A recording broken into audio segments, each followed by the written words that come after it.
حد سألني بيقول لي ايه رأيك في سهم المصريين للإسكان؟ تعالوا نشوف ايه اللي بيحصل فيه.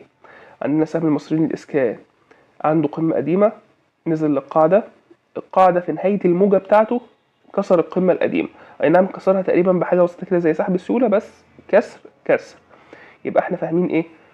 ان عندك القاعدة اوردر بلوك،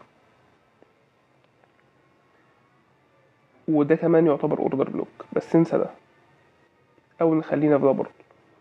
تعال نرسم مناطق نتأكد بيها الدنيا رايحة فين وجاية منين. ده اوردر بلوك حقيقي، خلينا في الاوردرات بلوك القريبة. هنا الاوردر بلوك ده هو اللي سبب كسر القمة القديمة. حلو.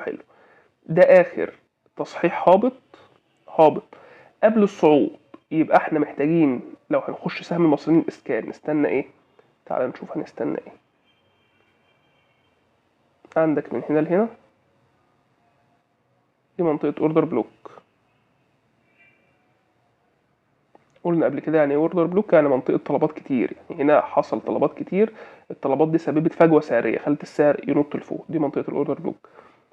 ده هنا كده في القيعان دي ارسمها برضو، اخر تصحيح هابط قبل الصعود وكسر الاوردرات بلوك دي كلها. يبقى احنا منتظرين ايه في المصريين اسكان؟ منتظرين ان هو ينزل لهنا يسحب السيوله دي عند الجنيه 90 قرش، ينزل يسحبها ومنها يرجع يصعد تاني ويبقى متجه لمناطق صعد. اذا المصريين الاسكان وضعه ايه؟ صاعد. هل دي افضل نقطه دخول ولا لا؟ لا، لازم ينزل عن كده.